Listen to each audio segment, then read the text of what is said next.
And now what I'm excited is the fact that because this early game, oh, fully noited. Hold on, I was going to make a point about not being particularly bloody and a potential team fight, but Noy, he's going to flash in, wants to get on top of him. Gaming Lord is going to get the barrier off, but it will be the first to fall. Wave comes out, Mom on top of that. Baby Josh just trying to delay the inevitable, but the Monkey's going to get the final slay. It's a double kill on the bot side for TTQ, and they are on the board. Meanwhile, in the mid lane, though, Orianna trying to win this long fight, but the ult doing so much passive damage. Nard wants to try and get in underneath the turret. Flash for flash.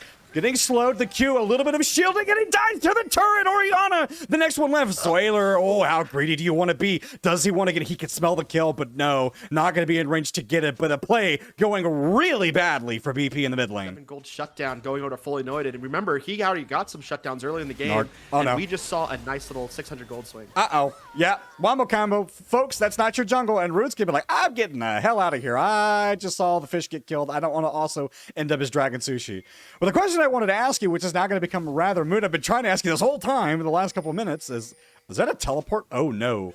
Oh, no, guys, this is not your play. You do not have the damage for this. They're going to try and step up in this corridor with the blue team. They want to fight. They think they've got the man advantage. They get the soul damage, but a lot was just used there in that small corridor. Oh, Mordekaiser doesn't quite grab anybody, but Gaming Lord having plenty of time to fire on the backlight. Red side just playing this slowly. Is this going to be allowing ult on to multiple people? That's the shutdown. The blue side, are they able to turn it around? The health bar's not favorable right now, but they want to try and chase this down. The question I was going to ask you about trying to give over that potential Dragon Point, but TTQ, they have taken the game to their hand. They say, we will not give up Dragon Point. Baby Josh, all these health bars are so low. It's so tempting, and with the fish back in, you can start to heal up a little bit. You can take this fight really slowly. Black Mage, I'm smelling a potential comeback. Yeah, we talked about it during Champ Select. We said if Baggy Pampers groups up into a small corridor, they're going to get slammed by the AoE that Team Q has on deck. And we just saw it right there. It's Ricky doing massive damage with his ultimate and nearly killing all 5 members on the side of Baggy Pampers. Yeah. No jungler there, so that's my fight. Was always going to be uncontested. Ash Arrow just to buy a little bit of breathing room. And this is the fight that determines the game. TTQ, you win or you're out. If you lose this dragon, if you lose multiple members, it is done for you. You have to find a way to win this fight, but they have no vision. They have no control over this neutral objective area.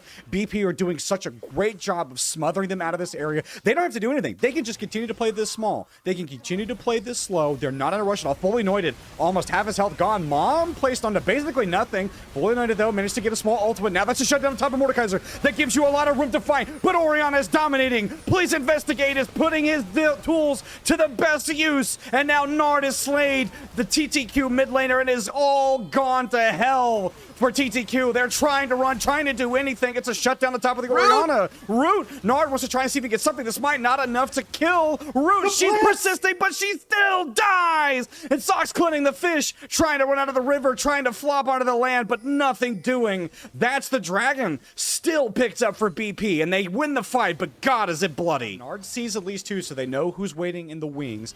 They want to be careful about the positioning. Just because you have this lead doesn't mean it can't get flipped. But the item's pretty good for BP right now if they want to make something of this. Silver walking its Ricky into this 1v1.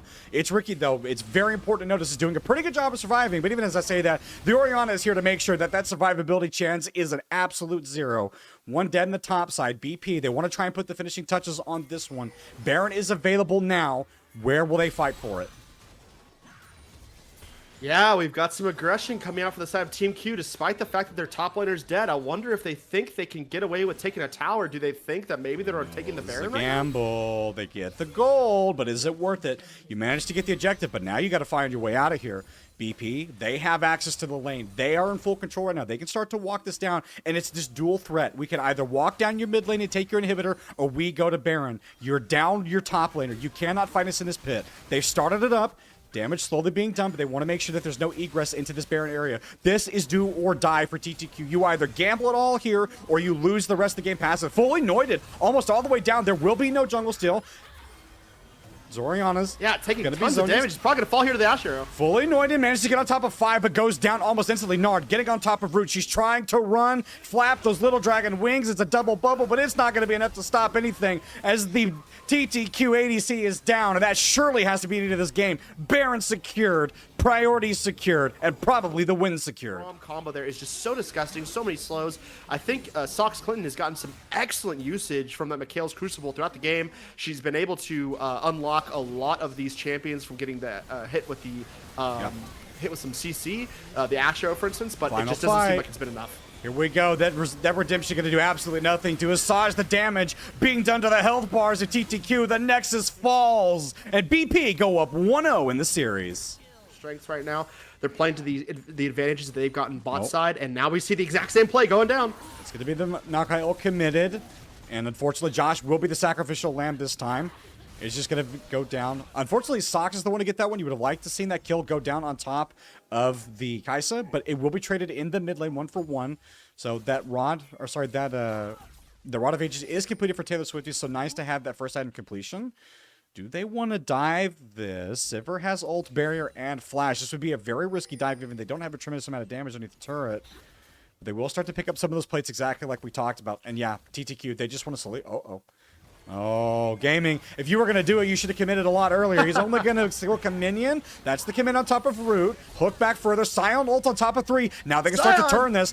Decimating smash on a 1. Fully noted, the first to go. Flash forward. Slow on top of Root. They may have bitten more. They get 2. It's a double kill for Silver. Taylor Swifty teleporting, but to what end? Goes back over the wall, and that was a waste of a summoner. And TTQ, they got very greedy and get punished. But in addition to that, like, you're still, like, you have to wait a while for your casting to come online. So the point I'm trying to make, and I'm doing rather a bad job of it, is that the early game onus should have been, Silver, not going to get the decimating smash. What do you do here? Now there are 3 people that are trying to beat him up. He's not going to be able to have ult to get out, but he can't just try and walk away. It's taking 4 people to kill this Sion. He almost killed 2 people in the interim. He might actually get somebody.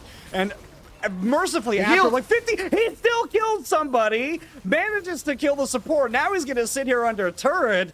TTQ, you have bit off way more than you can chew. And this Sion is a menace. Exactly. I mean, you've got a lot of these 50 caliber rifles on the side of Team Q, but what is a 50 caliber to a Sherman tank? In fact, a set of Sherman tanks. It didn't seem like they do anything to Nard, Silver, or even Baby Josh. They just stood there and took it, and now you've got huge damage coming out from the Azir. Great plays from Please Investigate almost all game, and a sick Azir ult coming out. Shurima shuffle onto the one is going to kill the Shaco. There's just nothing doing. TTQ trying to run and hold on to what's left of their base, but Nard wants to go underneath into the fountain. They're going to kill Taylor Swift. It's 5 dead for TTQ. Fuel Anointed will come up just soon enough to see his base fall into shambles. The Smite not going to do anything. BP, they're taking the victory lap. They're putting the final touches, and they are going to advance 2-0 into the regular bracket and feeling pretty good about this win.